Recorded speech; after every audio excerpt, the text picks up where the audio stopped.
roughly university data আমার কাছে নেই, but around 8,000 students I think they have not been allowed initially to move to the second semester, so they will I think largely benefit now from this decision. Sir এটা কি first semester থেকে সবাই সেমিস্টারে allow হয়ে গেল? First semester to এখন second সেমিস্টারে allow হবে, সাবসিকুয়েন্টলি সেকেন্ড সেমিস্টার থেকেও থার্ড সেমিস্টার এভাবে অ্যালাউ হবে। কারণ একটা ব্যাপার আছে, NEP was adopted to have more flexibilities, more student oriented. তো এখন যদি এই ফ্লেক্সিবিলিটিটা আমরা ঠিকঠাকভাবে যদি না করি, পলিসি না বানাই সেভাবে, then student will not gain that much. So the NEP is for the students. এখানে অনেকগুলো ফ্লেক্সিবিলিটি দেওয়া হয়েছে, অনেকগুলো অপশন দেওয়া হয়েছে, সেই বেনিফিটটা the student should get.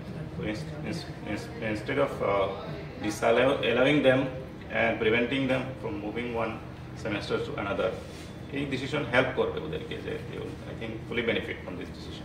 তার মানে স্যার ত্রিপুরা ইউনিভার্সিটি এবং এমবিবি ইউনিভার্সিটির আন্ডারে যতগুলো কলেজ আছে, কলেজের যে সমস্ত ছেলেরা ফেল করেছিল সবাই উত্তীর্ণ হয়ে গেল। হ্যাঁ, but they will have to repeat the fail subjects. এমন নয় যে ফেল হয়ে গেছে ওই সাবজেক্টগুলো আর রিপিট করতে হবে না, but they will have to repeat those subjects and pass before being provided with the certificates. কখন রিপিট করবে এগুলো, মানে নেক্সট সেমিস্টারে? নেক্সট সেমিস্টার যখন পরীক্ষা হবে, because there is a practice of odd even. একটা পরীক্ষা হয় যেটা সেকেন্ড, ফোর্থ, সিক্সথ সেমিস্টারের পরীক্ষা একসঙ্গে হয়, আবার আরেকবার পরীক্ষা যখন হয় ফার্স্ট, থার্ড, ফিফথ সেমিস্টার পরীক্ষা একসঙ্গে হয়।